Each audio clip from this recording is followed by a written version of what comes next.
This is video 3 of my shed building series. There's a reason why I built the trusses first before I ever built the walls. The reason is because when you are at that point, it's really nice that you have a nice big open flat surface to build the trusses on. The main takeaway that you'll see in this video is that I try to make my trusses as consistent as possible, meaning that I use templates. As I'm making each piece of the truss, I use a template. And then when I put them together, then I also have a template that I put on the floor of the shed and put wood in place so that it has to be put together the same way that the last ones were.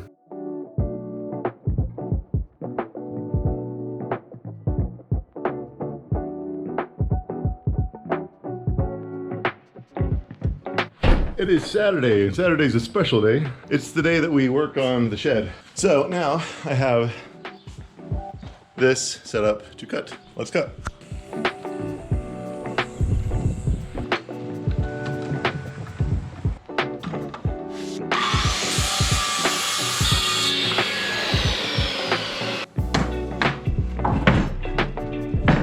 Okay, now I need to see if my cut actually lines up with where I need it to line up. That is not bad. Rinse and repeat.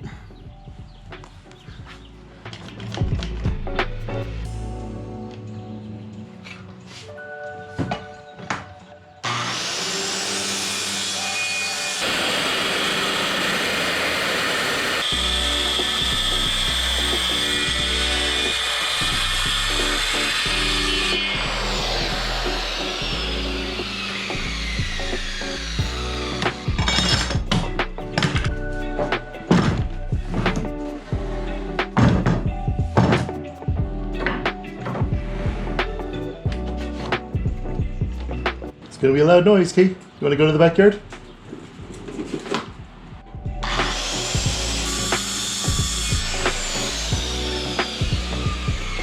Okay, now that I have all these angles cut here, the next step is to cut out this, make a 90-degree angle here, which means I have to reconfigure my saw. So this one, I don't have a way to cut it like this with an angle to cut it through this way. So I have to lay it on its side. We're gonna approach this a different way. Flatten out my saw, it's not an angle anymore. Then take this, set it to go as deep as it can go. Yeah, you can go right it, have fun. And then the trick will be, we've gotta come at it at an angle like this. And yeah, you could freehand this. I don't think I'm that good at this. So I got my trusty, what I'm gonna call lovingly the 60-degree thing. All it is 3 pieces of wood, and it's a 60-degree angle, or 30 depending on where you're measuring from. And that just sits just like that, so that this saw edge lines up with this line. Let me show you on top.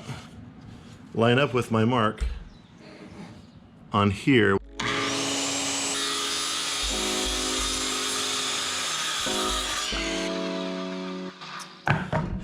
Obviously that can't cut all the way through, but that's why we set the blade as deep as it can go.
Okay, 7/12 pitch roof. This is going to be my peak right there. And then I needed to figure out this angle. Obviously, I've already done that, but speed square. You put it right here. You put this, this one shows pivot on this side. So that's the pivot point. And then you can angle this, right? As you're looking straight down on it, you keep this angle on there. And as you swing this out, these numbers along here, you can measure by degrees, or in this case, a 7. The 7 here means my 7/12 pitch roof.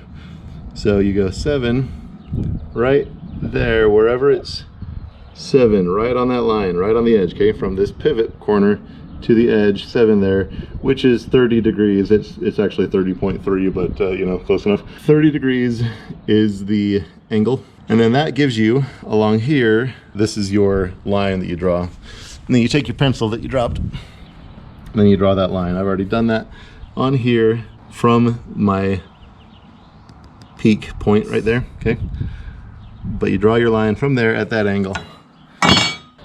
Then, in this case, I can actually just dial in my angle right here, 30.3 degrees, 30 degrees, okay? But if you just got a circular saw, you can just draw your line along there and then make your cut, and you're good.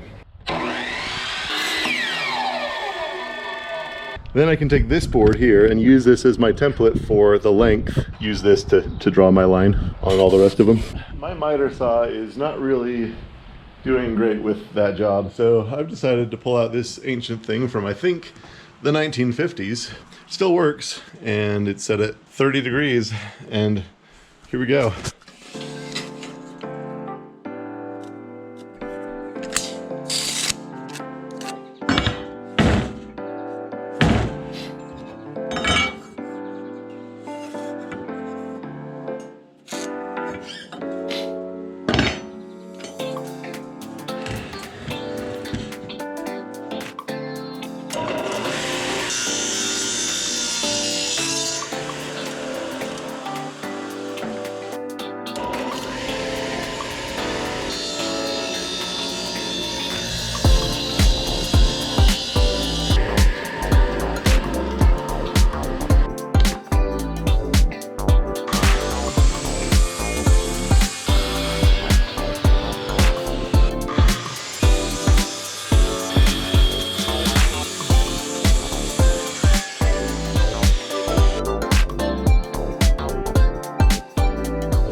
We're making the trusses. We put them on this nice flat surface, and I've got these things screwed in place so that it will stay right where the boards need to be, and I don't have to remeasure it every time.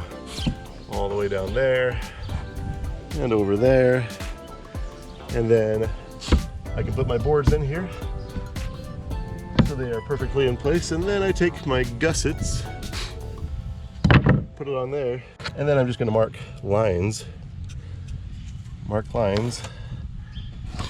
where it's going to be so that I can know where to put the glue. Just construction glue, PL, this kind. Wait.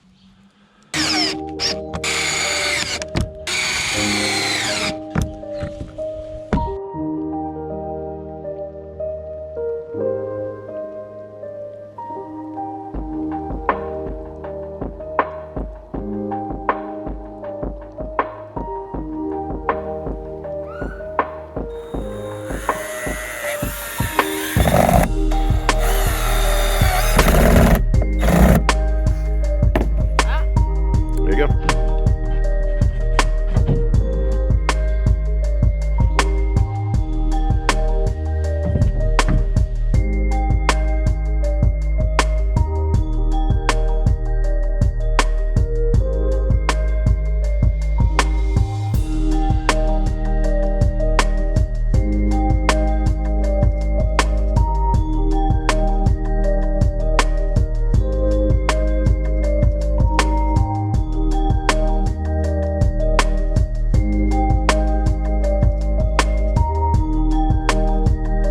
I stood these up for two reasons. One, to keep the rain from falling on it, and number two, just so that I could have some sort of a visual sign off on the work that I've done today. You'll notice that all of these trusses have OSB gusset on both sides except for the end ones.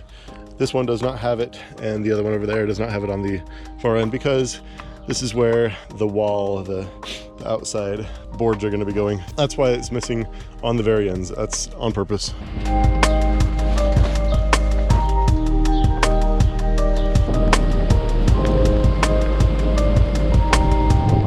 I do have plans available linked in the description. They're based on my plans that I used to build this shed, although they're slightly modified in that this is the if I were to do it again version. For example, with the trusses here, when I built my shed in this video, they are 16-inch on center spacing, and I decided that that was overkill. 24-inch on center spacing is probably more than adequate, particularly considering that houses around here are built with 24-inch on center spacing.